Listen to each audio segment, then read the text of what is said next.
Olá, seja bem-vindo ao Univasf Debate. Com o avanço da tecnologia, os games ganham cada vez mais espaço como forma de diversão, mas ainda há espaço também para os jogos pedagógicos, aqueles lúdicos. Nesta edição do Univasf Debate, os nossos entrevistados vão bater um papo com a gente sobre jogos eletrônicos e pedagógicos. Um dos convidados é o professor da Universidade do Estado da Bahia, da UNEB, Luiz Adolfo Andrade, que é jornalista, pesquisador e design de jogos digitais.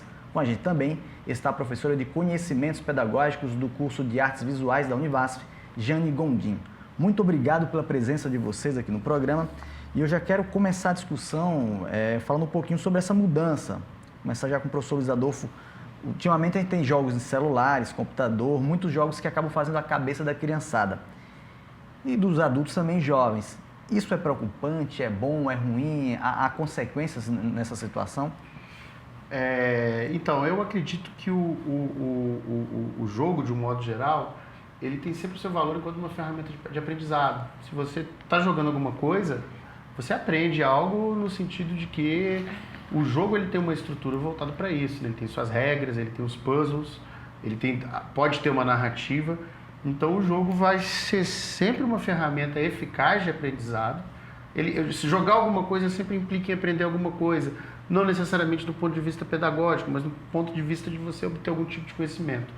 E é claro que como todo tipo de entretenimento, você não pode dedicar o tempo inteiro da sua vida àquilo, né? Você não passa o dia inteiro vendo televisão, você não passa o dia inteiro ouvindo rádio, você não passa o dia inteiro no celular, porque isso vai ser prejudicial. Então você não pode passar o dia inteiro jogando, né? Então acho que não é necessariamente a preocupação é no que você joga, mas como que você joga e quanto tempo você joga. Professora Jane, a senhora tem formação na área pedagógica e qual a tua visão sobre isso? Os jogos eletrônicos, eles fazem bem, são preocupantes? Qual é a tua visão sobre isso? O jogo ele é sempre benéfico, né? Como o professor falou, o exagero de estar utilizando o jogo em detrimento de outras tarefas que você realiza durante o dia. Mas o jogo tem como princípio a aprendizagem e o desenvolvimento de capacidades mentais, motoras, afetivas, né? Como o professor falou, das regras do jogo, da colaboração com o outro. Então, afetivamente também desenvolve esses aspectos. Então, não tem esse lado negativo a não ser o exagero, como tudo na vida, né? Exagerar não é bom. Fugindo um pouco do jogo eletrônico, tendo para a linha mais daqueles jogos lúdicos mesmo em sala de aula, eles são importantes por quê? E qual a diferença dele para um jogo eletrônico, por exemplo, em sala de aula? O jogo, a brincadeira, ela, independente de ser eletrônico ou num material mais tradicional, nós eminentemente somos lúdicos, né? O ser humano é lúdico, ele aprende também por uma capacidade de fantasiar e criar situações. O jogo é justamente esse elo de você integrar aspectos, agir de forma, pela imaginação, transformar a realidade. Então, o jogo ou a brincadeira, ela permite que você haja de forma imaginária numa determinada realidade. Transformando, e aí os efeitos disso, o prazer, o envolvimento, a motivação, e nos aspectos, para além desse prazer ou dessa motivação, é a aprendizagem, ou seja, o que ela desperta no funcionamento mental. Então, raciocínio, memória, a própria desenvolvimento psicomotor, afetivo, como eu já falei, as capacidades também relacionadas ao desenvolvimento moral. Então, há uma amplitude de efeitos positivos para o desenvolvimento da criança, do jovem ou do brincante, né? Professor, desde o surgimento dos jogos eletrônicos, houve muita mudança, né? A gente percebe vários jogos, a gente diferencia os primeiros jogos com os de hoje. O que basicamente mudou na formação daquele jogo ali, em tecnologia? Ele muda alguma coisa na mente da criança, esses jogos? A gente pega, por exemplo, o Nintendo de antigamente. Qual a diferença do jogo atual para esses jogos antigos? Há uma diferenciação marcante que a gente pode destacar? A nível de curiosidade mesmo. Bom, uma diferença marcante para mim é os novos tipos de suportes digitais mudam os jogos que a gente joga, né? Então, por exemplo, antigamente eu tinha o Nintendo e agora eu tenho um smartphone com ferramentas georreferenciadas. Então, eu posso fazer um estilo de jogo diferente daquele que a gente tinha com o Nintendo. Então, eu tive agora em Salvador, eu vi um suporte que era um óculos, que você botava o celular dentro do óculos, baixava um aplicativo em realidade aumentada e jogava com óculos com o celular dentro do óculos. Então, quer dizer, já é um outro tipo de aplicativo que o celular já está envolvendo. Então, isso é uma diferença, do meu ponto de vista, considerável, né? Um fato que me chama muito a atenção é que os jogos estão se tornando, jogos digitais, eles estão se tornando cada vez mais autoexplicativos, no sentido de que você tinha jogos antigamente que vinha um manual enorme para você ler, e hoje não. A graça de você jogar é você aprender enquanto você está jogando, e praticamente não vem manual. A graça também é aqueles jogadores que são mais costumazes, né, que a gente chama de hardcore.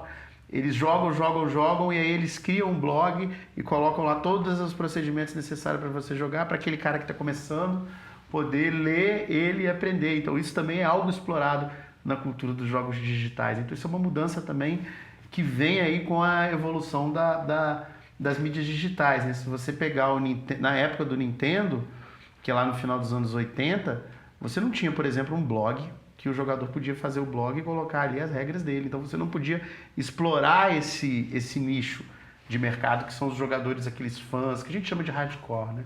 Então isso também é uma mudança, do meu ponto de vista, bem legal. E aí a gente tem uma geração diferente. A geração de hoje, talvez ela não fique acostumada mais a sentar numa sala de aula e só ver o professor ensinar. O professor acabou de ver que ele gosta muito de aprender. Qual o desafio hoje da escola de tentar unir esse aprendizado com um jogo lúdico, aquela criança, aquele adolescente que ele é mais criativo, ele vai em busca daquela informação, ele pesquisa. Como é que o professor pode lidar com isso na sala de aula, fazendo um jogo criativo com ele? Acho que o grande desafio mesmo é aceitar que o jogo, a brincadeira, ela tem essa função de aprendizagem. Então, o professor bem falou, o envolvimento do jogador no jogo é justamente aquilo que faz com que ele aprenda mais e se interesse em aprender mais. Então, se você tem uma possibilidade de utilizar essa função do prazer para a aprendizagem de outros conteúdos, porque o princípio da questão do jogo é o que ele mobiliza.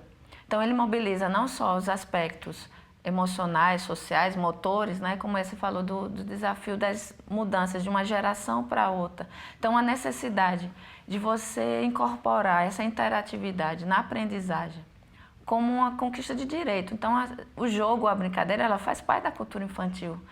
Hoje, com uma tecnologia sofisticada, mas a brincadeira em si, ela faz parte da cultura infantil. Então, se você utiliza isso com fundamentos educacionais, então você está ampliando a possibilidade dela desenvolver-se, como também aprender a operacionalizar outros aspectos que a sua geração está exigindo, né? Então não é só ficar na sala de aula olhando para o professor, mas mobilizar outras habilidades, competências, raciocínio, como o professor falou bem. Os jogos exigem você a manipular ou desenvolver situações problema. Então, você lidar com a frustração de errar ou de ganhar, então toda essa conjuntura ajuda no desenvolvimento amplo da criança, né? Sendo também que cada fase o professor usa uma estratégia, como seria, de idades, assim, para explicar aquela criança a descobrir algumas coisas? Em relação aos conhecimentos da psicologia do desenvolvimento da aprendizagem, então o professor conhecendo vamos dizer assim, a partir dos princípios da psicologia sociohistórica, você entender que em cada fase há uma possibilidade de ampliação desses jogos. Então, todo mundo gosta de jogar. Então, imagine crianças. Então, se você conhece cada etapa tem uma possibilidade de explorar um determinado tipo de jogo. Então, desde a tenridade com o desenvolvimento psicomotor. Então, brinquedos ou brincadeiras, jogos que explorem a questão psicomotora. Depois, aspectos que desenvolvam a operacionalidade, né, de montar, construir. Então, jogos que, para além dessa psicomotricidade, também favoreça a construção, porque é ação e pensamento. Mais à frente, conforme de 5, 6 anos, a capacidade de criação, imaginação. Então, as brincadeiras servem como um estímulo a essa criatividade, mais à frente o desenvolvimento do raciocínio, né? Então todas elas estão conectadas para o pensamento. Então ação, pensamento e emoção, todas interligadas na execução de um jogo, né? Professor, e aí tem quem defenda que diz que o jogo eletrônico, o game, ele acaba dificultando, criando um mundo real e um mundo virtual. Isso é um pouco de exagero, é um pouco digamos, de preconceito de alguma forma com os jogos eletrônicos, que tem gente que questiona, que diz que há uma barreira, tem gente que fica tão envolvido que tem dificuldade de discernir o que é virtual, o que é real dentro dos jogos. Seria um exagero a gente afirmar isso? Eu acredito completamente que sim, porque é próprio de qualquer tipo de atividade lúdica que você crie uma supressão de tempo e espaço e você isole momentaneamente aquele sujeito que está jogando das coisas que ele faz na vida comum. Isso é tipo, todo jogo faz isso, né? Inclusive tem pessoas que acreditam que até atividade, que não é um jogo necessariamente, por exemplo, um concerto musical, que é também uma atividade baseada em regras, que é a partitura, elas também causam essa ideia de supressão de tempo e espaço. Uhum. Então isso que acaba as pessoas confundindo o que é você alienar o sujeito da vida comum enquanto ele está jogando, né? Principalmente aquele cara que joga muito tempo do dia. Mas hoje a gente tem exemplos aí que não necessariamente o jogo aliena o sujeito, ele encapsula o sujeito, né? Tira ele do mundo real. Pokémon Go. Pokémon Go, que é um jogo hoje muito popular, que você sai aí com um aplicativo pegando Pokémons pela cidade, botando Pokémon para fazer ginástica, ou então pegando Pokéballs nos Pokéstops. Isso te tira do mundo real. Eu não conheço ninguém que joga Pokémon Go em casa. Aliás, eu sou um amigo, né? Até brinquei com ele e falei, poxa, então você não joga. Porque a graça é justamente você explorar a cidade atrás de Pokémon. Então, peraí, isso aí o jogo... Quem fala que o jogo te tira da realidade, o Pokémon Go mostrou que não. E antes do Pokémon Go, a gente tem vários exemplos. Por exemplo, o Ingress, que é um jogo da Google premiado, o Code Runner, que é um jogo de uma startup canadense. No Brasil, a gente já teve a versão georreferenciada do Banco Imobiliário. A gente já teve a oportunidade de fazer um aqui em Petrolina, que está disponível para jogar aqui. Você tem que percorrer o centro de Petrolina para resolver um diagrama de palavras cruzadas, e aí você vai pegando músicas de compositores locais. Então, isso te tira da realidade? Ok, nós temos um espaço aqui no Universo Debate, que são as pessoas nas ruas fazendo perguntas aos entrevistados. Vamos conferir algumas perguntas que foram feitas. De que forma o uso de games ajuda no aprendizado dentro da sala de aula? Os jogos comerciais ajudam as crianças a desenvolverem habilidades. Os jogos eletrônicos tornam as crianças solitárias e com comportamentos violentos? Como a gente conferiu aí algumas perguntas, e uma delas é: o uso de games na sala de aula ajuda de que forma no aprendizado do aluno, professora?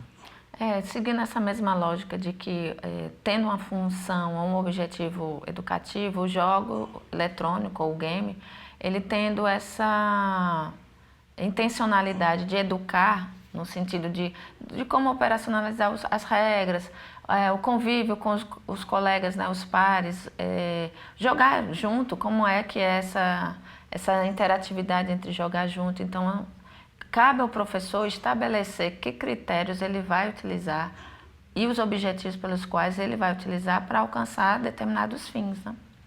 O professor concorda? Concordo. Eu acredito que jogar sempre implica em ganho de conhecimento. Você está aprendendo alguma coisa através das regras ou através da história, se ele tiver uma. No caso específico dos games em sala de aula, como ferramenta de aprendizado, eu acho que eles têm um ponto mais positivo, do sentido que eles meio que radicalizam a quantidade de regras que a gente pode colocar, né? E objetivos também que estão em jogo. Você pega um jogo de tabuleiro clássico, por exemplo, xadrez, né? Qual é o objetivo do xadrez? Eu tomar o rei do adversário, né? Para isso eu tenho que percorrer o tabuleiro com regras específicas para cada peça. O cavalo só anda em L, o peão só pula uma casa, enfim. E aí você pega um jogo, né, e tenta pensar isso no jogo, né? Você pega, sei lá, um jogo clássico também, Zelda. Qual é o objetivo Zelda? Do objetivo de Zelda, resgatar a princesa Zelda. Para isso eu tenho que salvar a pérola lá de Hyrule, né? Para isso eu tenho que derrotar um vilão, que é o Ganon.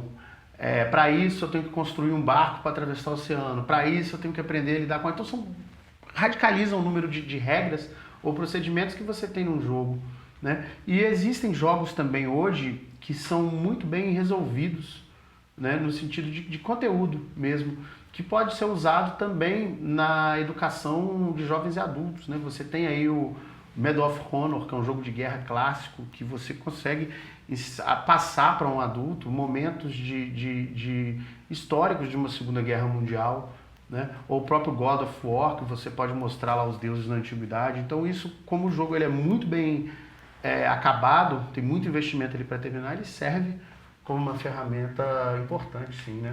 Nós não podemos abrir mão desse potencial em sala de aula. Os jogos eletrônicos tornam as crianças mais solitárias e com comportamento violento? Qual é a tua opinião? Bem, voltando para o mesmo objetivo, o professor falou dos gêneros dos jogos. Então, talvez a gente tenha uma concepção de jogos ainda de 20 anos atrás, em que ele era estático ou isolava. Hoje se tem jogos em que você pode fazer combinando com outros colegas de jogar junto. Então, a questão desse isolamento talvez é a forma como é encarado o jogo, mas não o jogo em si, ele é uma ferramenta. Então, se ele puder usar, e geralmente os jogos, principalmente a gente que é de uma geração de jogos em que era feito em grupo, acho que talvez teve esse equívoco de entender o jogo eletrônico como algo que isolaria o jogador da realidade social de um modo geral. Acredito que não. A condução, a forma como é encarado o jogo é que precisa ser revisto, né? Então o jogo é muito bom jogar junto, como também jogar sozinho. E aí, professor, o interessante na fala do professor Luiz Adolfo, ele comentou que há uma tendência também dos jogos tradicionais, dos tabuleiros. É algo também que desperta bastante interesse ainda, né? Na sala de aula ainda ele é pouco utilizado, dá para se utilizar mais? Ou o jogo eletrônico acaba meio que sufocando os professores? Acho que tem que explorar mais a utilização dos jogos como ferramenta didático-pedagógica. E também pensando na questão do direito da criança a brincar. Então, para além do aspecto pedagógico, educativo, também relembrar que um dos direitos dessa criança é brincar. Porque o brinquedo, ou a brincadeira, ou o jogo, o nome que a gente puder dar determinado da sua finalidade, ela tem como objetivo essa incorporação de regras sociais, morais, né, valores, para além de ser de algo específico, de um conteúdo, seja histórico, ou das ciências, ou das artes visuais, mas o direito a brincar. Então, o jogo ou a brincadeira como uma ferramenta pedagógica, ela tem a sua funcionalidade para explorar as operações mentais, sociais, afetivas, psicomotoras, mas também reconhecer que é o direito da criança a brincar. Então, quando você coloca essa necessidade de recuperar jogos de tabuleiro ou incorporar games ou jogos eletrônicos, é interessante que os professores também reconheçam que a brincadeira, o jogo, o prazer de fazer essa atividade, sendo lúdica, ela favorece também estabelecer relações entre o professor, as crianças. Então, assim, é bom que a gente reconheça que brincar faz bem, e ela não faz bem só por um prazer, mas que ela agrega desenvolvimento de muito mais da personalidade ou cognitivamente falando. A gente tem visto em escolas cada vez mais investimento em uso de tablets, né, aplicativos de jogos educativos. Como é que a escola pode utilizar essas ferramentas de forma mais adequada, na tua opinião? Por exemplo, a gente percebe uma grande preocupação dos professores é que o uso de tablets em sala de aula, em celulares, acaba se tornando algo só de entretenimento e dispersão muitas vezes. Como é que o professor ele pode aliar isso? Até com um jogo mesmo, que o senhor comentou, um jogo que traga objetivos para um aprendizado do aluno ali. Em sala de aula, estou falando em sala de aula, como é que ele pode utilizar melhor esses recursos? Olha, uma coisa que eu já fiz foi a gente estimular os alunos a, primeiro, todos têm seus tablets e seus telefones, então eles sabem como funciona. Então você pode investir em ensinar como é que funciona, explicar que o celular ele tem uma tecnologia que é o acelerômetro, que quando você gira o telefone assim, você pode fazer uma interação que você não tinha no celular antigo. E a partir desse conhecimento, ele começa a prototipar aplicativos, pensando, e hoje o mercado de aplicativos é muito amplo, a gente tem praticamente um aplicativo para uma determinada interação que a gente precisa, diferente de diante de um computador, né, que você tinha lá um programa e resolvia tudo, entrava num site.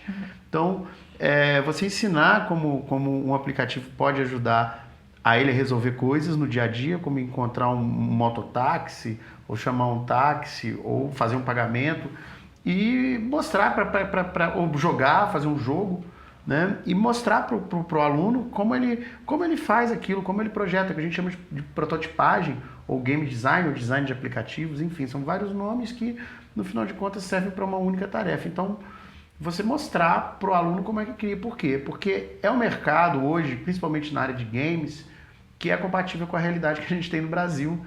Né? Aqui no Brasil nós não competimos com desenvolvedores para PlayStation ou para Xbox, porque não temos tantos profissionais. Temos profissionais que trabalham orgânicos. Né? Aqui a gente tem um jogo de PlayStation que o braço de um personagem já foi feito aqui em Recife, por exemplo.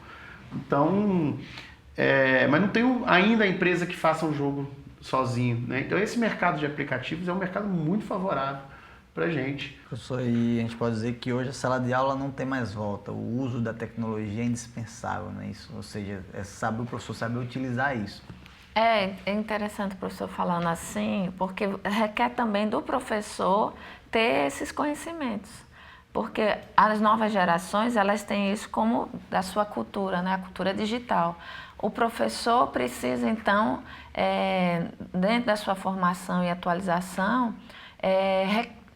pesquisar e estar também atenado com esses conhecimentos, até para poder falar a mesma língua, né? E não trazer o aluno para os interesses de otimizar a utilização desses equipamentos, para não criar essa aversão talvez preconceituosa ou equivocada de que o jogo vai fazer isso, vai fazer aquilo. Mas o professor também, sabendo utilizar o jogo digital ou também recuperar conhecimentos adquiridos através da atividade de jogar, facilita muito. Então, assim, a escola precisa também rever de que princípios ela está se pautando para estabelecer a relação de ensino-aprendizagem. A gente está chegando no final do Universo Debate, mas tem uma pergunta que é uma resposta, digamos assim, seria uma sugestão. Qual o futuro, professor, na tua opinião, dos jogos eletrônicos na sala de aula? A gente pode dizer que no futuro ele vai ser controlado ou não tem mais volta, ele só tende a ganhar mais espaço em sala de aula, ou vai chegar um momento que os professores vão ter que repensar algumas questões dentro de sala de aula, uso de tablets e celulares, na tua opinião? É subjetivo, a gente não tem como ver o futuro, mas... eu acho que sim, tem que ser sobre a questão dos tablets e dos celulares em sala de aula, eu acho que tem que ser sim repensados, né? Eu já cheguei a ouvir relatos aí de alguns professores que chegam e falam, proibido entrar com o celular na sala de aula, o celular é desligado, e às vezes tem que pensar, poxa, mas se esse celular estiver ligado e a gente estiver trabalhando com ele, o que eu posso fazer? Né? É claro que não vai ser em toda disciplina que você vai poder usar o celular, tem disciplinas que realmente não dá, agora algumas disciplinas eu acho isso importante. Né? E sobre a questão dos jogos em sala de aula, eu acredito que os games ainda vão estar cada vez mais presentes, porque a gente já tem hoje um grupo uma geração de crianças que já nasceram com esses consoles de última geração. Né? A gente já tem crianças que já nasceram com o tablet. Aí, uma criança de 3 anos pega um tablet e consegue fazer praticamente tudo ali com tranquilidade, e um tipo de aparelho totalmente intuitivo. Né? E eu já vi casos aí também de crianças que não são alfabetizadas, mas sabem pegar um telefone, fazer uma foto e te mandar essa foto por e-mail, sem saber ler e escrever. Então é muito difícil de você fugir desse cenário, mas por outro lado você tem aí uma mudança de perspectiva que a gente não pode ignorar, né? E deve fazer isso daí, a gente se preparar melhor para interagir nesse novo cenário. Mesma pergunta, professora, qual a tua opinião no futuro? Uma sugestão, na verdade, Você acredita que cada vez mais esses jogos eletrônicos e os equipamentos, as ferramentas vão ganhar espaço ou vai ter um momento que os professores vão ter que controlar? Não, acredito que regras assim para um bom convívio sempre vão existir. Agora eu fico imaginando a alta tecnologia, ela não é também tão disponível assim, acessada por todos, né? Então, considerando assim as realidades educacionais brasileiras, nem todas as escolas dispõem de equipamentos que favoreçam essa aprendizagem tecnológica digital, né? E seja para professores ou alunos. Então, também há que fazer uma contextualização dessa, vamos dizer assim, da incorporação dessa tecnologia na sala de aula. Talvez em algumas realidades educacionais isso já é muito comum e familiar, sejam escolas particulares ou públicas. Mas na grande maioria da realidade brasileira, salas de aula mal têm o equipamento que é o computador. Então, um tablet ou o celular de uma criança, um adolescente, talvez não tenha tanta recursos como em outras realidades, né, sociais. Então, mas a presença do jogo ou dos games, elas independem dessa atuação na escola ou fora dela. Acredito que a escola ela precisa ser revista em vários outros aspectos, não só nessa incorporação da ferramenta digital, mas a própria relação de ensino-aprendizagem. E no que diz respeito, como o professor falou, das habilidades que são desenvolvidas via jogo, eletrônico ou não, mas de que conhecimentos que nós estamos querendo favorecer que essas crianças aprendam. Então, sejam conhecimentos mais técnicos, são conhecimentos mais humanísticos. Então, acho que a incorporação dessa tecnologia na sala de aula vai depender muito mais dos contextos socioeconômicos, como as escolas vão se apropriando disso. Então, creio que para algumas esse futuro já existe, né? Já não é tão futuro assim. Já para outras eu ainda sou um pouco mais pé no chão. Ok, muito obrigado pela presença de vocês aqui no Universo Debate. Deixa o espaço aí para as considerações finais, professor. Pode começar. Bom, eu queria agradecer o convite, a oportunidade e dizer que é sempre um prazer poder debater um tema que eu gosto tanto, que são os jogos digitais. Gostaria de deixar um recado para os jogadores, né, especialmente os mais novos, que a gente jogue, mas jogue também com moderação, da mesma forma que a gente tem que consumir qualquer tipo de entretenimento com moderação, mas não deixem de jogar, né? E a gente pensar também que a gente mora particularmente numa região que é muito interessante a gente explorar a cultura dessa região, que é muito rica através dos jogos, né? E a gente pensar sempre em tentar desenvolver alguma coisa com foco na nossa região. Acho que isso vai ser um grande diferencial daqui para frente. Professora? Eu acredito que, acompanhando um pouco o pensamento do professor, acho que como pedagoga e professora no curso de artes visuais, compreendo o jogo como uma ferramenta de estímulo à aprendizagem e desenvolvimento. E acredito assim, tantos professores estarem atentos de que as suas estratégias didáticas podem ser bem mais enriquecidas com a utilização de jogos ou brincadeiras, especialmente se a gente for considerar na educação infantil a importância do jogo para esse desenvolvimento, né? O desenvolvimento infantil como aprendizagem. Também garantir o que é de direito da criança, que é brincar e educar-se. Para as próximas gerações, no sentido de, como o professor fala, das moderações, acredito que isso também é um fator de nós, professores, educadores, pais, também sabermos lidar com a orientação da utilização desses jogos. Então, acho que é em duas vertentes, né? Como jogador também, quem de nós não gosta de estar jogando, o prazer, tem uma competitividade, né? Tem um estímulo a superar desafios que o próprio jogo estabelece. Então, acredito que assim, reconhecer para o campo da educação infantil, a gente não está mais do que garantindo o que é de direito da criança, brincar e educar-se. Isso, consequentemente, vai levar para um desenvolvimento de uma personalidade em que incorpore outros valores para além dos aspectos só escolares, né? Muito obrigado pela presença de vocês. O tempo é curto, dá pra gente falar muita coisa, mas em outra oportunidade vai continuar discutindo esse tema com certeza. Você que nos acompanha, muito obrigado, um grande abraço, até o próximo Univasf Debate.